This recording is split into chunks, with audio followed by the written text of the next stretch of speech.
Jannie Douma-Rispens is joining me from Friesland in the Netherlands, where she is a psychosocial therapist.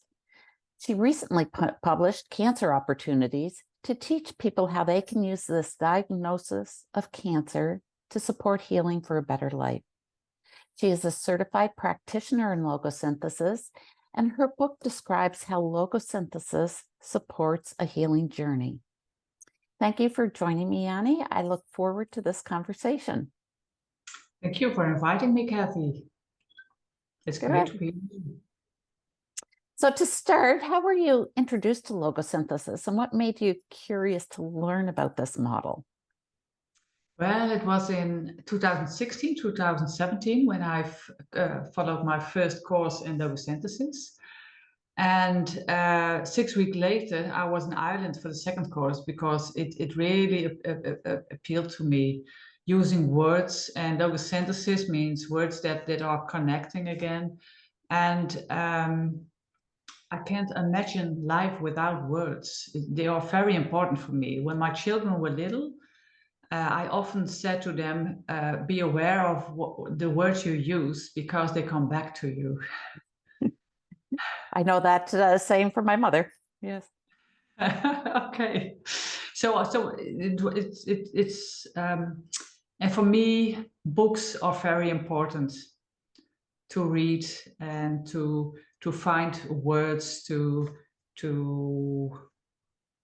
have to carve spiritual moments into words. It's very important for me. And in logosynthesis, there's also for spirituality, there's a widely covered in logosynthesis. So that's also important for me. Wow, good. Yeah. So congratulations on publishing your book, Cancer Opportunities. And can you maybe show it to us and tell us why you wrote it? This is the Dutch version, Kanker Kansen. And I'm working very hard on the English version to get it out this summer, Cancer Opportunities. And well, I wrote it because I had my own cancer diagnosis in 2020 during COVID. And I was going to the bus for research, if you have breast cancer or not. And I wasn't thinking about it. I wasn't. And then the family doctor called and she said, Jannie, you have been for a photo and probably it's a tumor. And I said, oh, yes, when can I go to the hospital? When can I do this, that? And I was not afraid. And that was really special because most people are frightened after getting a cancer diagnosis. And so I started to write immediately a diary. And I also was thinking, how is it possible that I'm not afraid? Because it felt like my leg was broken or something. And so what do you think was the driving factor for not being afraid? Well, I think what was very important for me is that I'm not my body. Okay. And I learned that when I was 3 months laying on the couch because of rheumatic arthritis. Yeah. And I was so I couldn't do anything. And I thought, if life is this, I don't know if this is, that I want this. And then I get an insight, but I'm not my body. There's something in my body that's much more important than that. So it was my opportunity to really connect with my essence. And so I learned that I'm not my body. So my body can be sick, but there's something inside of me that can't be sick. Beautiful. Yeah. Because I told you just before we got on this call how I had just been diagnosed with a melanoma. I had a little mole on my back, and I didn't think it was a big deal, although my husband had been after me to get it checked out. And so when I couldn't really see it every day because it was on my back. And so when I did get it checked out, it was indeed a melanoma. And again, I didn't have a fear associated with it because I had an understanding of what the process was to treat it and to heal it. And the other piece that I wondered, though, as well, was in my family field, we didn't really have an experience of cancer in our family. So I didn't have a lot of experiences that would kind of trigger those automatic reactions, like this is something that you really need to be scared of. I had a faith or an understanding that it could be treated. And so I don't know. I think it's there's so many aspects to those fear responses, isn't there? Yes. When I had a phone call from my family doctor, I went to go upstairs to my son to tell, because we were drinking coffee when the doctor was calling. So he went upstairs to his room, and I went to him to tell what the doctor had said. And I noticed that when I was in front of his door, I was imagining how it would be for him to lose his mom.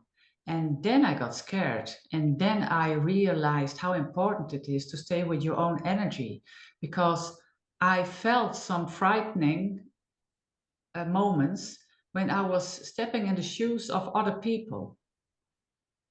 And in Logosynthesis, we have one of the rules is energy is yours or is not yours. And I really could see in daily life that I wasn't afraid myself, but when I was thinking for another person, I got afraid. So it was during COVID, and I really grateful it was during COVID, because there were not a lot of people hanging on my kitchen table, crying over a cup of coffee, how bad it was, because those are the people that they don't help you to recover. Yeah. So I had we had the restrictions from the COVID, not to visit one another, and it was, for me, it was very nice to stay at my own way to deal with it, and I wasn't influenced by other people. Yeah, and then Only a little on the flip side, I found that I didn't necessarily want to tell everyone right away until I knew what I was dealing with and, what the extent of it was, because I didn't want to worry people, because I knew not everybody would be as calm as I would based on that diagnosis. And so I didn't want to send yes, my energy into their field, I guess, either. And the comment you made about your son, I think, is a really important one too, because so often our children feed off of our energy. It's the words we use, but it's also that energy that we walk into the room with, and they can sense quite quickly if we're frightened. Then they know that there's something wrong. And if you have that ability to stay calm in light of what's going on, then to me, I know with my children, there's a trust that things will work out because they sense my energy. Yes, there was one time I told one of my neighbors that I had breast cancer diagnosed, and he literally stepped one step back. He just, and then I began, because I wasn't afraid, I could be in the process, but also at the same time could look at the process. And that gave me really nice information about what does cancer diagnosis into the whole field, into the family field, into the colleague field, because if everyone around you is frightened, then you get also frightened. But when you can stay at your own positive way, so this is a learning moment. For me, it's very important that life is about learning moments. So my cancer diagnosis was a learning moment. And I think I learned a lot from it. Yeah. I took the opportunity. But yeah, it's important. And the thing I noticed was that because I've done so much of my work, it comes automatically now to notice what I'm reacting to. And so, just being able to notice when, oh, maybe that's something going on, that I can take the time and apply logosynthesis so that I can feel calmer, that I don't stay stuck in that pattern that, I've got that same dialogue going over and over again that I'm reinforcing, or that, and to me, it's been so powerful that, I learned how to use logosynthesis when I was healthy, so that when something does happen, it's a resource that I don't have to stop and think, okay, now how do I do it? I'm better able to recognize when something stress response kicks in, and I'm better able to deal with it. And that's not to say that I do logosynthesis on everything, but there's a lot of reactions that we experience around it, and then we can choose, okay, what do we have to deal with? So yeah, that's a learning opportunity as well, isn't it? I've used logosynthesis for everything I could imagine. Yeah. Can you give me an example of a couple of things that you would have used logosynthesis on around the cancer? For every treatment, I was doing logosynthesis on the words of the doctor, the reactions of people around me, words for my body to recover.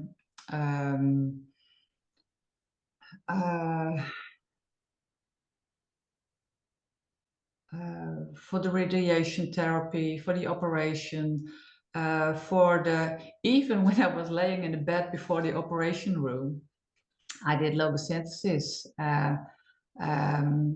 for the people who would help me. Right. Yeah. Yeah. And last year I had a conversation with Mary Leckie in Scotland, and she had hip surgery, and she talked in the interview about the, just kind of the human nature of surgery, and bringing that humanity into it, and the power of touch, and the power of using logosynthesis to kind of create that space where it's safe and conducive for healing, and sending love to, sending that healing energy to the people that are doing the surgery as well, so that things go smooth. Yeah. Yes, and you can be afraid and think of you can fantasy everything about the future, and that will scare you. And you can also bless the ones who help you, and that gives the emotion of gratitude and love. And then when you are excited, when you are afraid, your adrenaline and cortisol is going high. But when your adrenaline and cortisol is going high, your body needs the energy for this work. So there's less energy for building up the immune system. There's less energy for new cells. There's less energy for repairing cells. So that is not the best way for starting a healing process. So it's very important that we use logosynthesis to get the fear down, so the body can support your healing with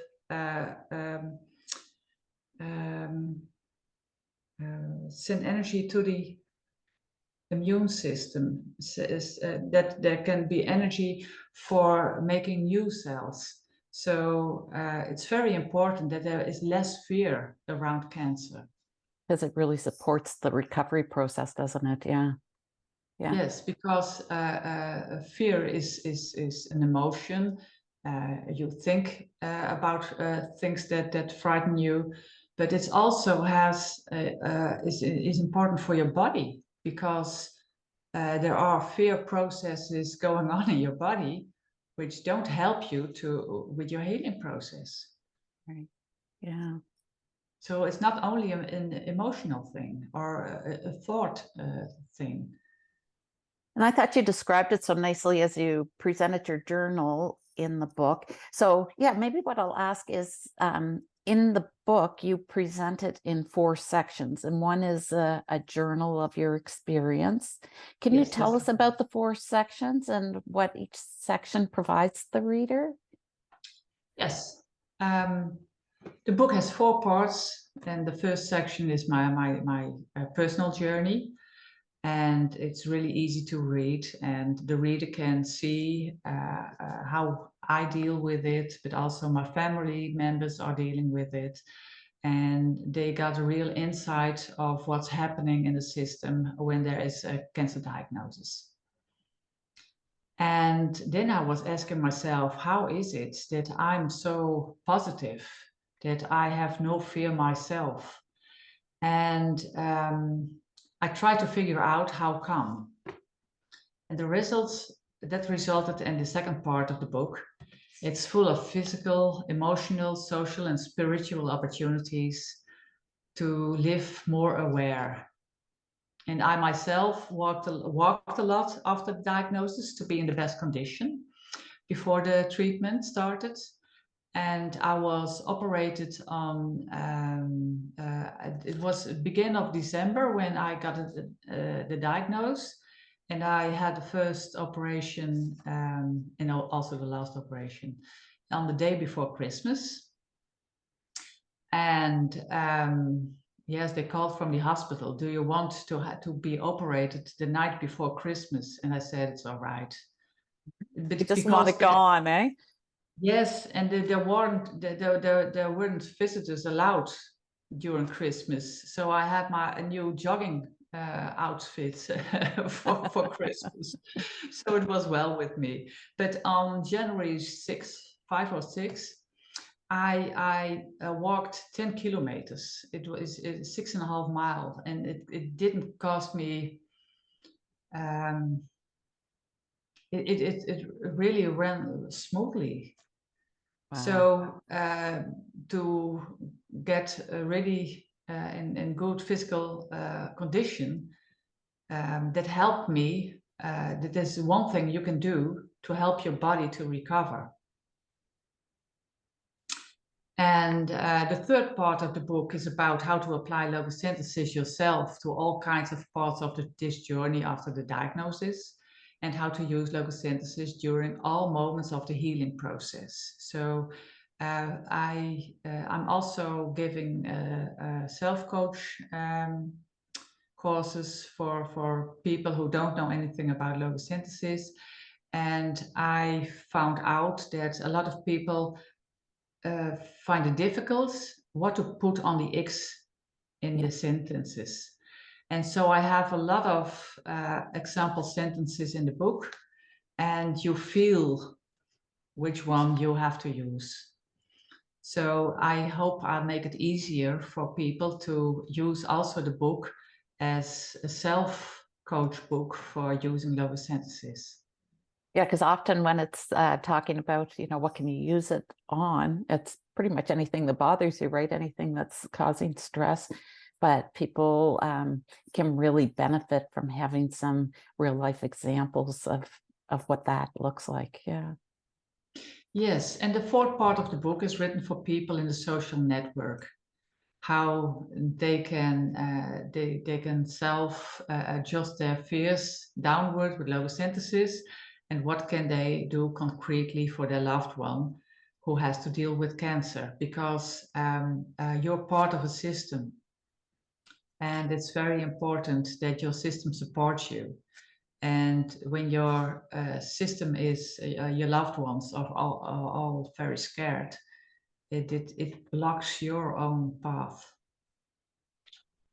So I always say, if they do their homework, it's easier to recover. Yeah, and having access to a resource to support that, right? Like there's so many elements. There's the medical, but then there's also the the emotional, and it's all the different pieces that we can put together, the exercise and the healthy eating and getting the proper amount of sleep, and all of those pieces come together. So this is one aspect that we don't always talk about or realize the impact of, do we? No, I think a lot of people don't realize the impact of it, of their behavior. And in the first pages of the book, I have two definitions of health. The first is health is inner peace. It comes from the Course in Miracles. And the second definition is from a Dutch family doctor. It is Machteld Hubert. And I have translated it for this interview. Health is the ability of people to deal with the physical, emotional, social, and spiritual life challenges and exercise as much self-direction as possible. And I think that is my book, and the important message in my book. That, yeah, because sometimes we wait for someone else to cure us or heal us, or right, that we put all our trust into someone outside of ourselves, and yet we do yes, have a lot of ability, or a great ability, to self-direct our healing. when I give a lecture, I always tell people that cancer patients mostly take a chair from the waiting room, from the hospital, and they set them in their living room, and they sit down and they wait. And they wait for the next doctor appointment, or they wait for the next treatment. But they wait and sit on the waiting chair. And you have to stand up from the chair. And a lot of people don't know how to stand up from that chair. And when you see in the Gospel of in the Bible, Jesus always says, "Stand up," and then he heals the people. So it's very important to stand up first, but you have to know how to stand up. And that's my second part of the book. All opportunities how you can stand up from that waiting room chair. Wow, I like that, yeah. So when I think of words associated with cancer, opportunity wouldn't have really topped the list, but as you talk, I can see how your focus on opportunity can really be supportive. But you know, a lot of times we think cancer is such a big misfortune. Why did you go to opportunity, or where did that cancer opportunity come from? I don't know when I thought of this title, but for me it was, if life is full of challenges and if life is full with opportunities, and I think every situation in life is something you can learn of. And then yes, I couldn't think otherwise. It could only be an opportunity for me. Mhm. But I can also imagine that some people just stay in cancer is a threat, because if you want to make it an opportunity, you have to change. And for some people, that's a bridge too far, because you have to be prepared. You have to want to change things in your life. You have to change beliefs. You have to change the way you look at your youth. You have to change your words, your thoughts. You have to be aware of all such things. And there also can be people that that they're not feeling able to change. But I think it's very important that you're willing to change. Yeah, and when I think of it, I guess until I was introduced to logosynthesis, I had a lot of personality traits that were very strong, that were just part of who I was. And there was a couple elements. One was I didn't know how to change them, because, you know, I grew up, my parents were Dutch, and so it was a busy farm family, so it was work hard, work fast, get things done, and that was just kind of the way we operated. And so for me to slow down and relax, how do you do that? I didn't know that until I was introduced to logosynthesis to start to shift some of the energy around that. I wasn't all that successful. So a piece is knowing that it can be done and having a resource to guide that work. But the same also goes with things like fear and all those other aspects that are just part of who we are. And we don't, in society in general, we always say, well, that's just the way it is. We don't really have a efficient and effective way to shift it. And to me, logosynthesis offers such a targeted and precise technique to do that. Yes, and I think also logosynthesis is an instrument you can use to find those beliefs, because you're blind for those beliefs, because it has been your belief from very early age. So you're not aware of it. So logosynthesis can also be an instrument to find those beliefs who are limiting for you.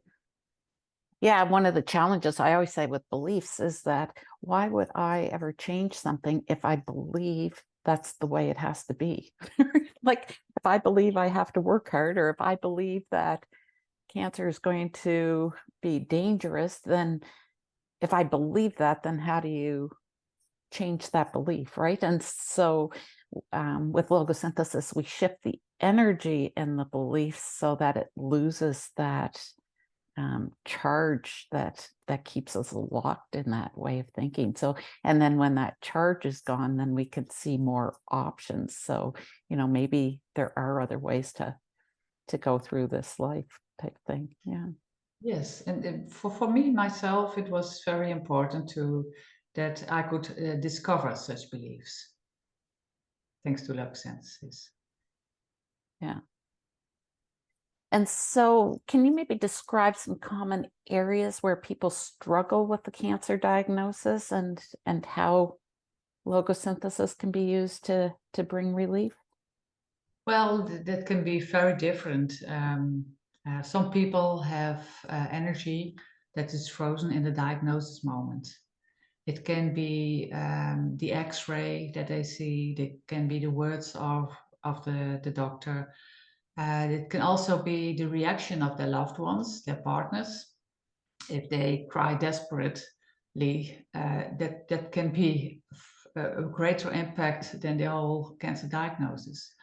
So it's very important that I think it's very important that we help people, not only the patients, but all the close loved ones, because if there's less fear at the start of the treatment, you have more success.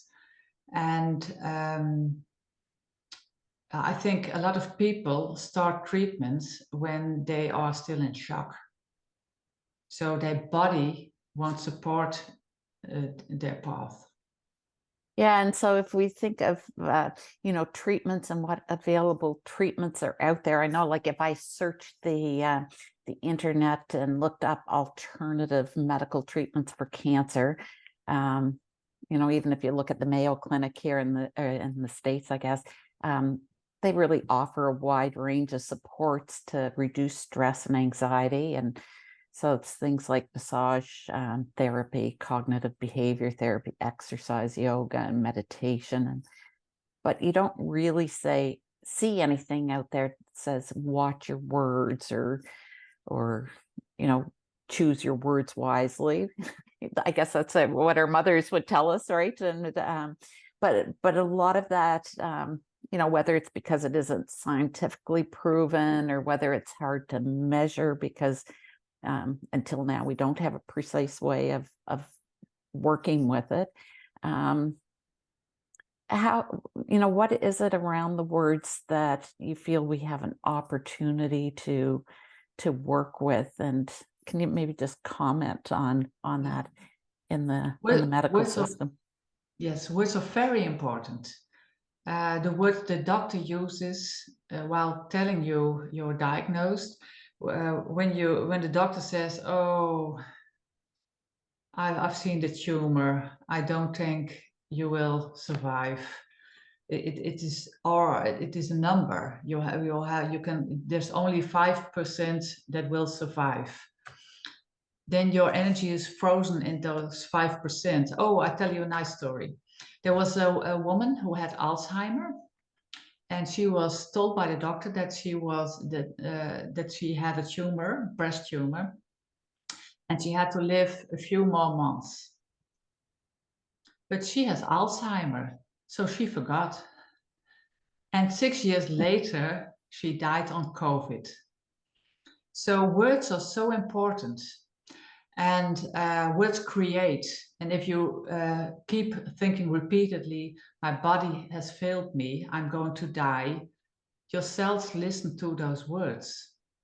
So if you use words of anger or even hatred, you are sickening your own body. And that's why my mantra during many walks after diagnosis was, all good things come to me. And another mantra was, all my cells communicate well with each other. Because when you have cancer, your cells don't communicate well with one another, because otherwise different formed cells would have been get out of the system. So it's your body reacts to the words you use, and every cell has a memory. So it's very important to choose your words wisely.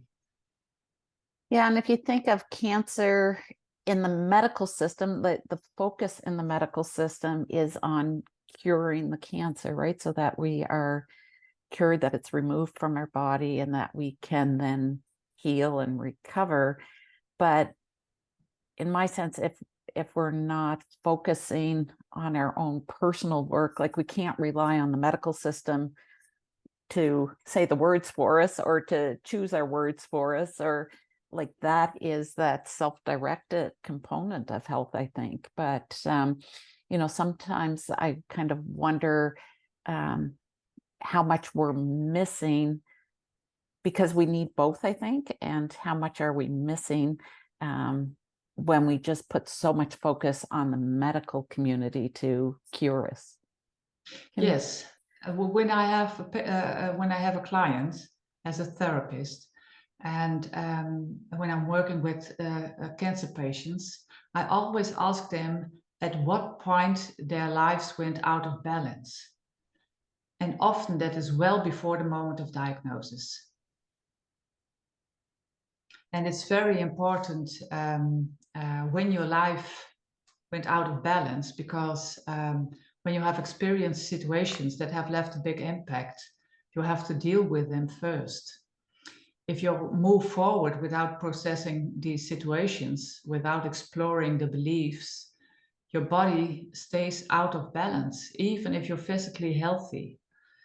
In part 2 of the book, I go into this in detail, because processing situations that took place in your life and the beliefs that were made has to be part of the healing process.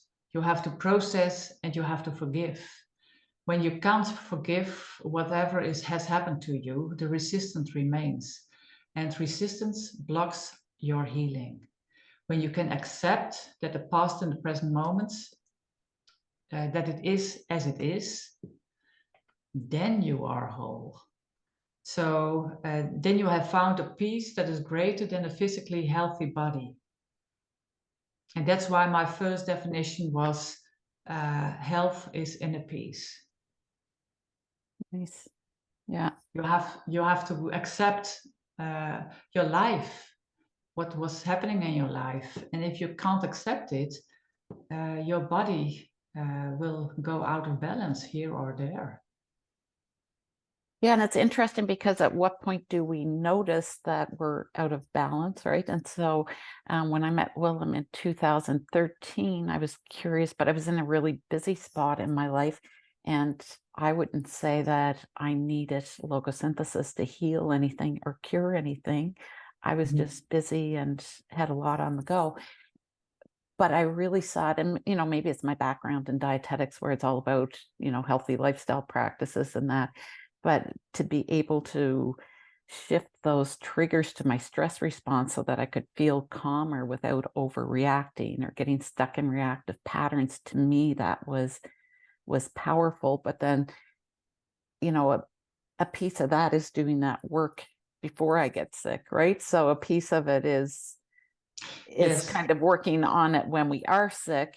But I find even a lot of times if someone's been diagnosed with cancer or, any other, Alzheimer's and things along that line, that's a very difficult time to learn something new as well. But you do benefit from a strong working relationship with someone to guide you through that process. But again, I think there's a lot we can do before we get to that point, so that when life does happen to us, when inevitable challenges come, then we're already equipped, I think. Yes, a colleague of mine said, why isn't the title of your book Crisis Opportunities? Because you can also use this book in all those opportunities. And in the second part of the book are the logosynthesis, when you are divorced, when you have lost your work, when you have when your house is burned down. So it's an opportunity for crisis. And in the Chinese, there are two characters for crisis, and one is threatening, and the other one is opportunity. And the threatening side of cancer we all know, but the opportunity, who also lies in the same crisis, most people don't see them, don't see the opportunities. So it was very lovely to find out that crisis in the Chinese characters, that they have those at the same time.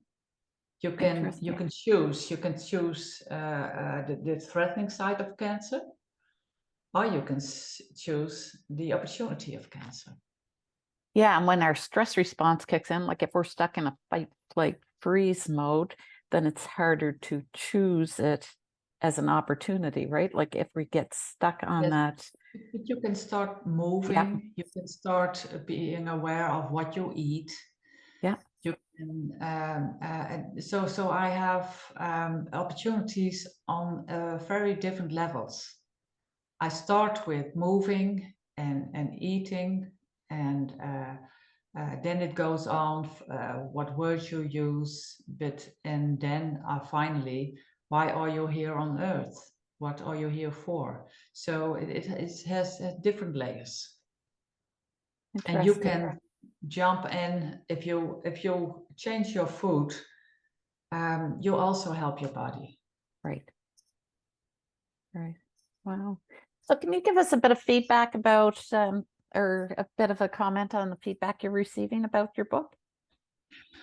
Well, when I published the book, I was a little bit afraid that I was the only one who was without fear in the cancer process, and it was strange that people would think we can't connect. But every time I give a lecture or I have an online introduction of the book, always someone comes forward and says, "Oh, you're just telling my story," because I was optimistic, and and the people around me were frightened, and that blocked my healing. So that they would like to, that their loved ones would have read the book before they started the treatment, because like you said earlier, a lot of people don't they don't have the intention to be a block on your healing, so they don't realize that they heal, that they block your healing path. And I think it's very important that even if you are not diagnosed with cancer, that you have the skills to support your loved one as good as you can. Yeah, I think that's an important component of sharing, because a lot of times I know people are very eager to help in whatever way they can, and often it's like, let me bring a cake or a dinner or something like that. But sometimes it's just to be a calm influence, right? Someone to go for a Yes. walk in nature Yes. and have a calm conversation or a laugh. Yes, and it's also very important that daily life goes on, because when you're diagnosed with cancer, you got visitors and they don't want to tell you the joyful things in life anymore. And you have to hear those, because otherwise it's like they think you won't manage the future, that you won't be in the future. And when they talk about also the joyful things in life, it's better for the one who is diagnosed, because if cancer is a dragon called cancer, a lot of people give the dragon a really big sitting chair in the living room, and there's not much space for anything else. And when you're very quiet sitting next to someone who was diagnosed with cancer, then the dragon has grown bigger and bigger. And a friend of mine who has also been diagnosed with cancer, he has been to Africa in January, and he's now thinking about rebuilding the house.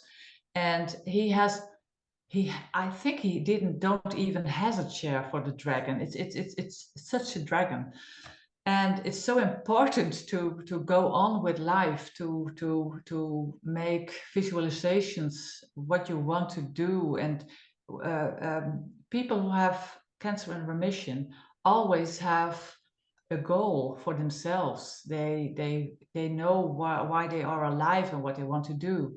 So if you stop making plans for your future, then your body stops also. Interesting. Yeah. Yeah. So we have lots of plans, Jannie. Yes. We'll be going a long time.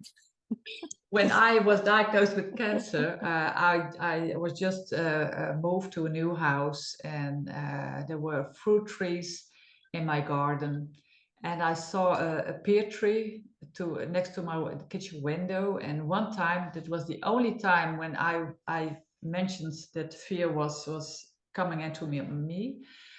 And that was when I saw the little pear tree next to the kitchen window, and I thought, it can't be possible that it will have peers without me seeing them. So Oh, I was visualized that I was picking the pears and making pear pies and everything, because I wanted to be in that future. wow. Wow. And that's an easy one to do too, isn't it? To do that visualization. I say it's an easy one to do unless you're stuck in kind of the fear mode, then sometimes that gets hard to do, but But you yeah. hear it from people that they Yeah. still are alive because of the marriage of their daughter, Yeah. of there's a grand child coming. And so it's very important to have goals. Yeah. If you don't have goals, if you think this is it and you live like this is it, your body thinks this is it. I said, just as we talked, that feels heavy to me. I can feel my shoulders drooping. So yeah. And when you talked about the pear tree, it's like, oh, that sounds really, especially now that it's spring, it's like, yeah, that's energizing Yes, yes. versus feeling heavy. I visualized that I was walking through my new vegetable garden, and I have a lot of fruit trees in my garden. And I went to every one of them, and I made nice desserts, nice meals from everything. So it was for me a very. When I had radiation, I even had a little bag of flower seeds in the back pocket of my trousers, Wow. because that would remind me of my future. Nice. Wow, you've given us so much, so many great tips and insights in that. But I'm just wondering, like, before we finish, if there's a key message that you'd like to share about logosynthesis for people that are dealing with cancer right now. Is there something you'd Yeah. like to? We were talking about the waiting room chair, and I think it's very important for people to stand up and to be the manager of their own lives. You are your own queen or your own king, and all the doctors are just ministers. They can advise you, but you can make your decisions. It's very important because when you're diagnosed, you think that you lost control about your life, and it's very important that you choose your treatment, what you feel is good for you, and so you can be the own manager of your own life. And that's also for the definition of Martel Trubert, exercise as much self-direction as possible. It's very important. So please stand up. Don't sit in the waiting room chair waiting for the next treatment or doctor's visit. There's so much you can do in the meantime to support your healing. And by using logosynthesis, you have less fear, or use logosynthesis to process your past, by paying attention to your food, of your exercise, what we were talking about, and by paying attention to what you think and what words you use. And there are so much opportunities. Cancer is a learning opportunity, and the greatest opportunity is to know yourself better. And less fear is more healing. And logosynthesis can help you tremendously to reduce fear. Wow. Wow. Thank you so much for that. I certainly appreciate this conversation. There's so many insights, and I think it'll be helpful for many. And maybe show us your book one more time, and then we'll sign off. So this is my book, and it will be available in English, I think in July or August.